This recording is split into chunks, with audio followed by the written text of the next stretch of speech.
Bienvenidos al podcast Laberinto de Historias, el espacio donde exploramos historias que transforman, personajes que marcan y palabras que dejan huella. Hoy nos adentramos en la obra Un lugar para la esperanza, una novela que nos lleva al corazón de Camboya, un país en Asia, en un vertedero de basura, llamado hogar para cientos de familias, durante uno de los periodos más oscuros de su historia. Pero más allá del dolor y la pérdida, hay figuras que brillan con una fuerza inesperada, y una de ellas es Sopeap, la cobradora de la renta de la familia de Sang Lee, Ki y su hijo Nesai, que se encuentra gravemente enfermo por las condiciones en las que vive. Misteriosa, brusca y aparentemente inquebrantable, Sopeap es mucho más que una profesora gruñona. A través de sus acciones y sus silencios, descubrimos que a veces las cicatrices del pasado esconden los actos más nobles y valientes. Pero, ¿quién es realmente Sopeap? ¿Qué la lleva a actuar como lo hace? ¿Y cómo su historia se entrelaza con la esperanza que da título al libro? Prepárate para descubrir el peso de la memoria, el poder del conocimiento y la fuerza de una mujer que, en medio del horror, eligió proteger la luz. Hola, mi nombre es Laura González. Hola, soy Salomón. Y yo soy Ana María Pérez. Y vamos a tener una charla con respecto a los momentos que nosotras consideramos que fueron fundamentales en el desarrollo de Sopeap, que pues yo creo que todas coincidimos en que es nuestro personaje favorito. Pero uno se da cuenta de que este personaje en realidad no es como la primera fachada que nos mostraron. Entonces, tanto cuando empieza a ayudar a nuestra protagonista con la lectura, se ve que hay un trasfondo de este personaje, que no es simplemente esta persona que pide la renta, que es grosera, que siempre está pidiendo plata, que está tomando, sino que hay algo más que genera todo eso. Es el gesto con mal. Es cuando le habla a Sang Lee sobre que las historias reflejan el hoy y la esperanza del mañana. Entonces, digamos que esto es muy importante porque fue la misma Sopeap la que le dijo a Sang Lee en un momento como que la misma esperanza había muerto en Stangmechi, en el basurero. O sea, es algo como un poco inesperado que este mismo personaje te empiece a hablar de esperanza. Entonces, y también, claro, aquí la literatura, pues como lo vimos en toda la historia, juega un papel pues fundamental, y yo creo que también juega, o sea, como que demuestra que juega un papel fundamental para la vida de Sopeap misma, en ese proceso de volver a reconocerse y a pues descubrir quién es ella debajo de ese cascarón que le causó el sufrimiento, y encontrar, digamos, que esa esperanza y esa luz que la conducen nuevamente a descubrir quién es. Como, no sé, algún momento que tú...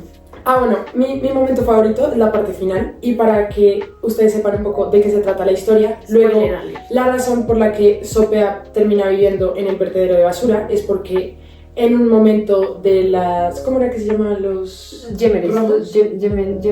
Ajá, era como un grupo armado, estaban como asesinando a un montón de gente, y Sopeap tenía un montón de plata, ella estaba casada y tenía un hijo muy chiquito. Llegan a la casa y se dan cuenta que este grupo tiene a su esposo y su hijo está en otro lado, y entonces nada, el esposo se dio un plan haciéndola pasar a ella como la mucama,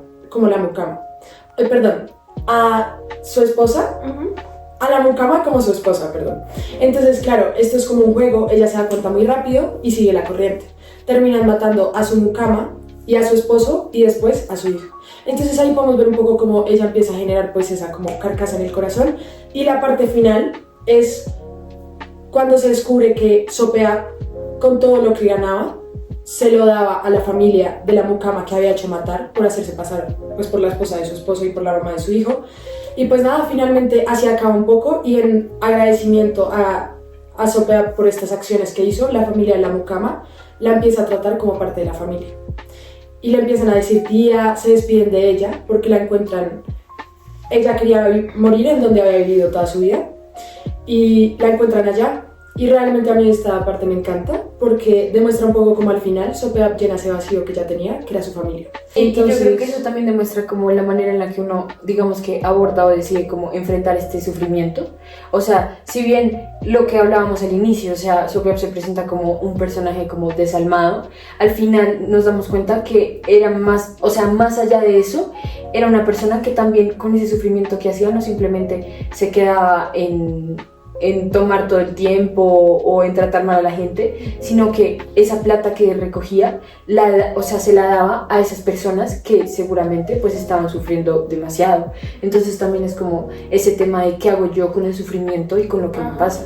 Y creo que también en esa última parte se logra ver cómo Sopeap logra trascender. O sea, creo que acá es como el mayor ejemplo de la trascendencia, porque como les comentábamos, al inicio se ve un personaje como muy rígido, que hace el villano de la historia, y al final termina siendo, no, porque además de que le está dando plata a la familia de la Sopeap como verdadera, por decirlo así, él dejó su casa a la protagonista, a su esposo y a su hijo que está enfermo, cabe recalcar, lo cual muestra cómo tú puedes, lo que decía Ana, como coger ese sufrimiento y en vez de quedarte como ahí encerrado y como que limitar tu mente a solo lo que me pasó, como que tomar eso como un impulso para ir más allá de las cosas, para ayudar a más personas, para tú salir de tu propia como zona de confort. Sí, como que yo siento que ahí es donde más se ve la trascendencia del personaje, en el cómo decidió usar su sufrimiento para ir más allá, para dejar una huella, porque dejó una huella tanto en la familia de la mucama, tanto en la familia de Sang Lee, tanto en ella misma, porque pues eso uno no lo hace solo por los demás, también eso entra en cada quien. Muchos temas que vimos en la clase como que uno los iba como juntando mucho con el libro. Digamos, me acuerdo mucho en Sufrimiento que una de las cosas como principales era que para tú salir del sufrimiento no lo haces solo, necesitas ayuda de los demás, y ahí fue cuando entró Sang Lee en la vida Sopea. Y también hay de hecho en uno de los poemas que le deja Sopea en el cuaderno a Sang Lee, habla de eso, como que ella está pasando un momento muy malo, muy oscuro, que ella digamos que odia todo, o sea que siente que no puede salir de donde está, y luego al final acaba el poema como hasta que llega una muchacha que quiere aprender a leer.